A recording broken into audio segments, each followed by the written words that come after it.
Perkenalkan, saya Kristoforus Nanda Pratama dari SMA Pengudi Luhur Jogja.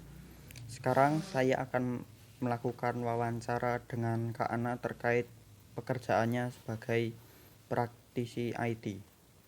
Sebelum wawancara kita mulai, silahkan untuk Kak Ana memperkenalkan diri. Halo, nama saya Ana Ratnaningsih.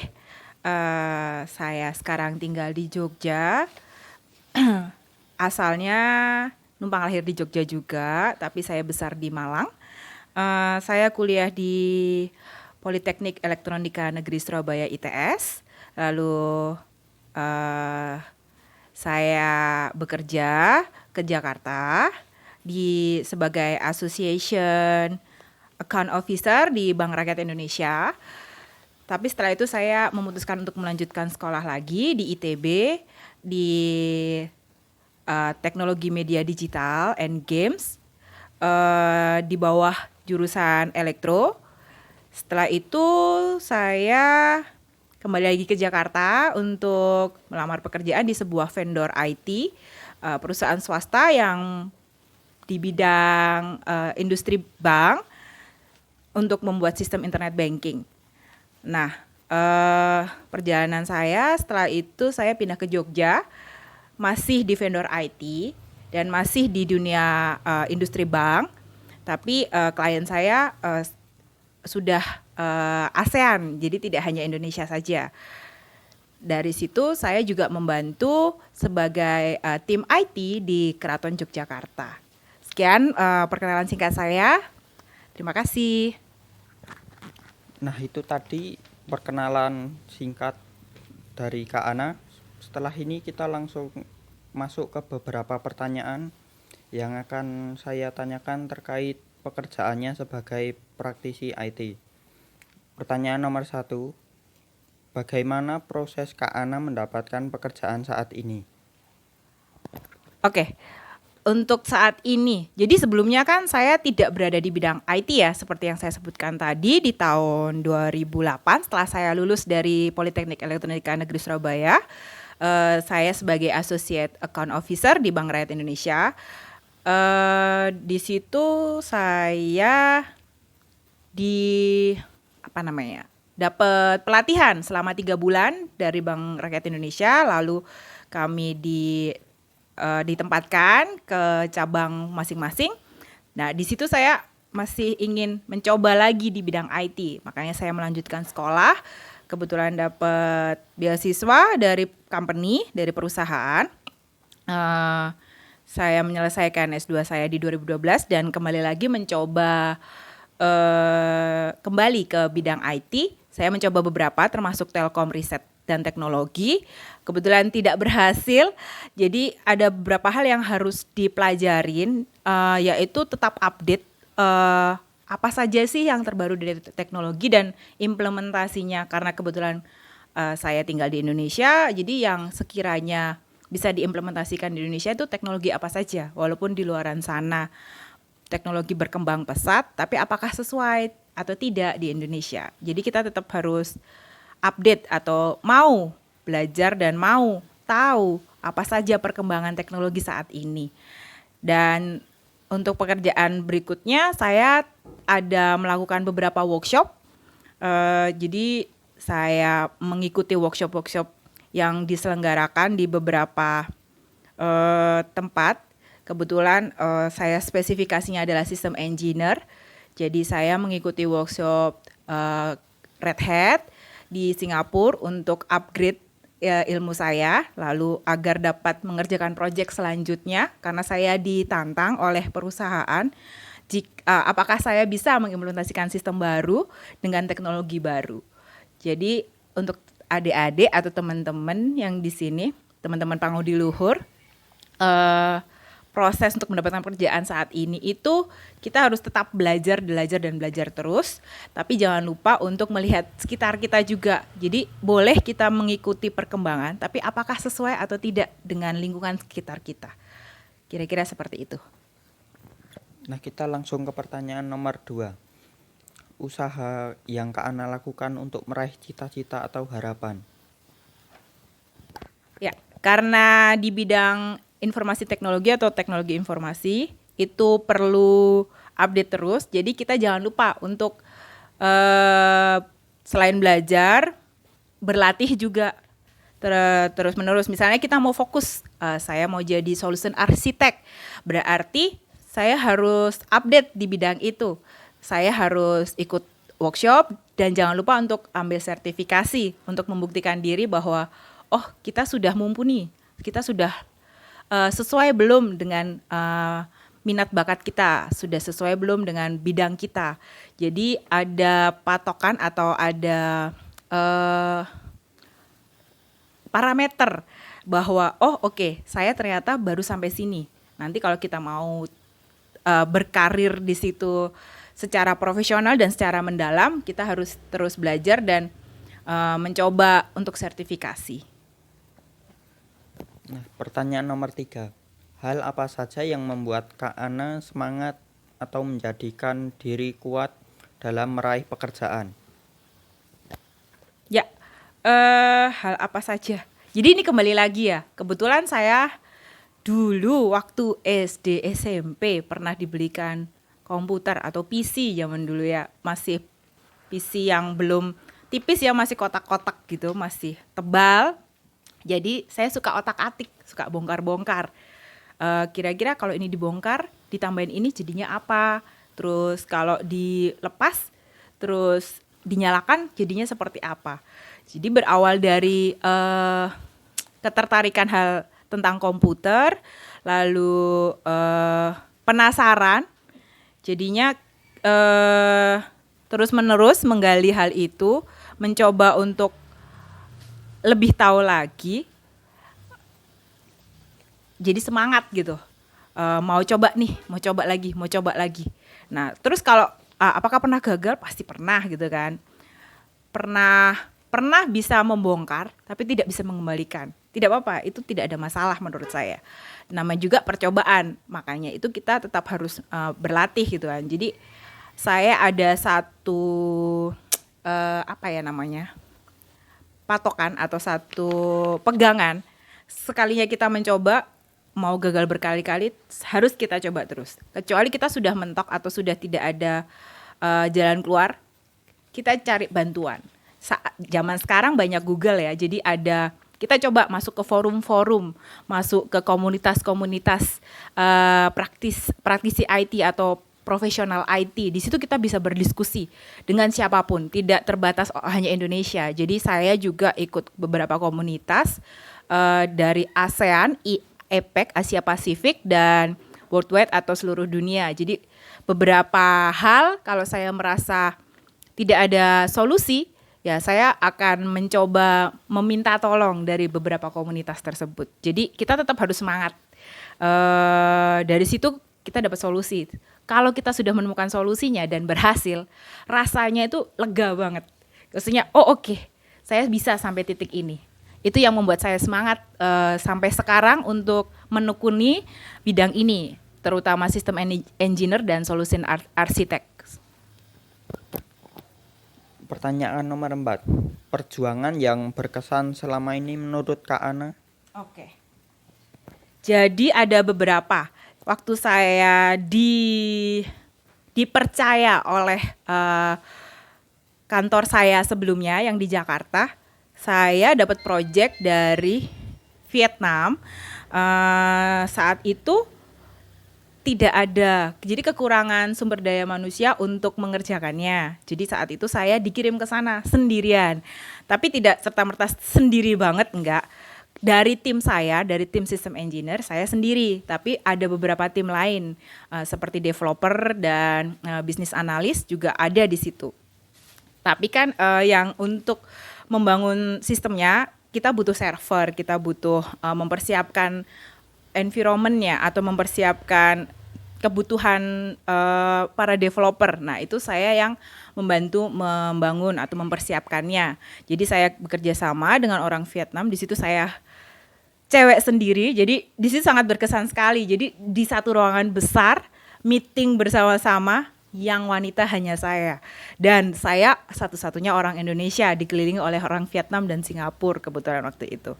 Jadi saya cukup berkesan di situ karena wah ternyata saya bisa atau mampu sampai tahap ini. Itu yang dari kantor saya yang Jakarta. Untuk yang saat ini di Jogja, waktu bekerja atau istilahnya saya di sini masuk ke dalam lingkungan keraton, di mana di lingkungan keraton itu belum ada sistem IT-nya sama sekali.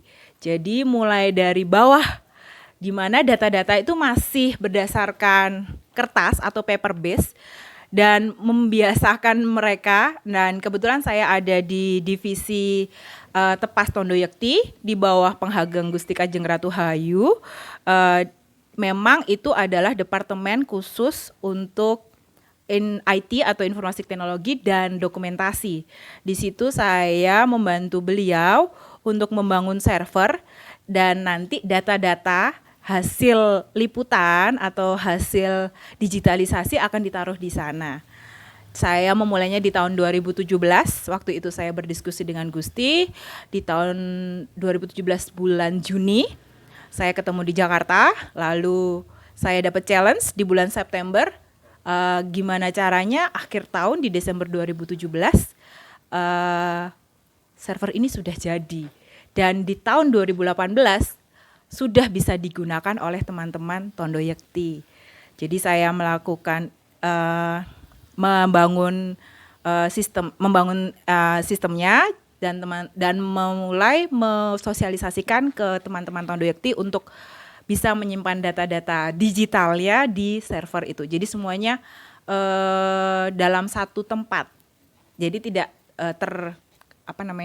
terpisah-pisah. Jadi tidak kececer. Jadi biar kita bisa monitoring, kita bisa cek apakah data itu ada yang kurang, apakah data itu sudah diambil atau belum, atau ada duplikasi data, semuanya bisa dicek di server. Jadi dari sistem itu sangat membantu sekali tim Tepas Tondo Yekti. Jadi itu hal yang berkesan menurut saya, karena mensosialisasikan sistem ke para abdi dalam ya kebetulan. Jadi ada sebagian abdi dalam yang kurang begitu paham tentang teknologi, saya mencoba membantu mereka untuk mensosialisasikan, mencoba menggunakan. Butuh waktu. Masih sampai saat ini saya masih berjuang dengan tim IT. Kebetulan dulu hanya 2 orang, sekarang berkembang menjadi 4 orang di Keraton. Ada tim IT-nya ya. Kalau secara keseluruhan tim Tepas Tondo Yekti sudah terbiasa, sudah bisa menggunakan. Untuk saat ini target kami adalah 1 keraton menggunakan sistem kami, begitu. Jadi itu perjuangan yang berkesan menurut saya. Terima kasih. Nah, kita langsung menuju ke pertanyaan dinamika pekerjaan. Ritme atau pola kerja di kantor Kak Ana sebagai praktisi IT, dan hal apa saja yang dilakukan selama bekerja di kantor oleh Kak Ana. Oke, jadi ada perbedaan dengan pola kerja di kantor saya Jakarta sebelumnya dengan kantor saya yang di Jogja. Jadi kalau di Jakarta memang terpola, yaitu dari jam 9 sampai jam 5 secara normal. Tapi karena saya job desk-nya atau tugasnya sebagai second level layer support atau bagian kedua support. Jadi kalau tim support saya tidak bisa menangani kendala yang dihadapi, jadi saya mau tidak mau turun tangan. Jadinya pernah satu waktu pada saat proses meluncurkan suatu sistem baru, saya harus lembur sampai tidak pulang. Itu di pekerjaan vendor IT yang di Jakarta. Tapi kalau di Jogja itu lebih terpola jam kerjanya lebih bisa di jadwal atau cukup fleksibel. Jadi tidak sampai tidak pulang ke rumah gitu ya. Jadi masih bisa diatur dengan baik dan masih bisa dikerjakan dari rumah. Dan kebetulan ada pandemi juga. Kebetulan tim kami sudah mempersiapkan itu tadi. Untungnya di tahun 2017 sudah dibangun servernya. Jadi kami masih bisa mengerjakan dari rumah, bisa di remote. Semuanya berdasarkan hasil. Proses juga penting, tapi sesuai dengan timeline atau waktu yang sudah ditentukan. Jadi misalnya kita akan melakukan to-do list, misalnya hari ini atau minggu ini kita mau melakukan apa saja, apakah nanti di akhir minggu, biasanya saya hari Jumat ada weekly meeting atau rapat mingguan untuk memastikan to-do list kita, apa yang harus kita kerjakan itu sudah terlaksana. Kalau belum, solusinya apa?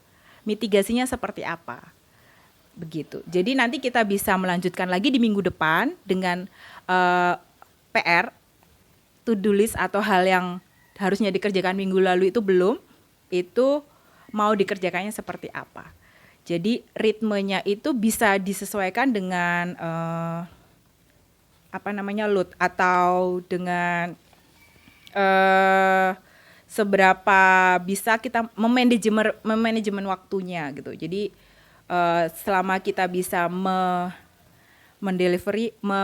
memberikan hasilnya dengan baik dan benar, tidak ada spesifik jam kerja. Jadi selama kita bisa menyelesaikan to-do list-nya atau yang harus dikerjakan untuk target minggu itu, kita bisa mengatur jam kerjanya sesuai kebutuhan kita. Itu yang di Jogja, begitu.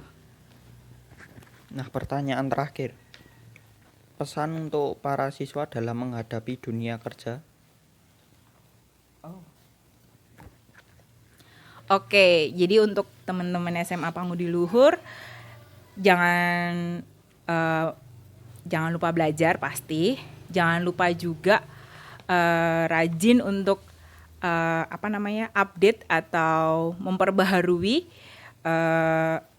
ilmu-ilmu. Jadi misalnya kalau ingin jadi programmer atau ingin jadi praktisi IT, coba dipelajari apa sih yang ingin dikerjakan sebenarnya. Jadi kebetulan di dunia IT banyak sekali istilah-istilah khusus. Jadi mulai mengetahui programmer itu apa sih, front end developer itu apa sih, back end developer itu apa sih, yang perlu dipelajari seperti apa aja. Misalnya ini kelas 1, 2.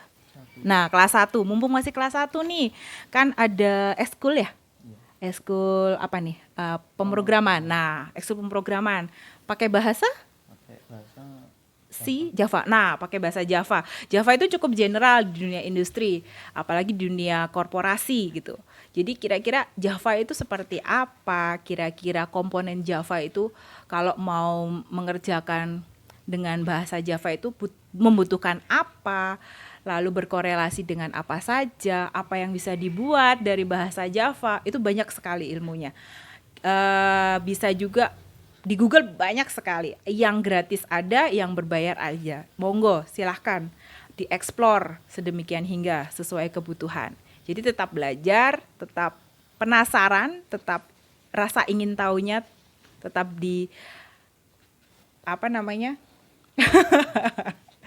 rasa ingin tahunya tetap dikobarkan lah, supaya biar tahu nanti pada saat kuliah sudah tahu tujuannya mau seperti apa yang perlu diambil, langkah-langkahnya, rencananya seperti apa.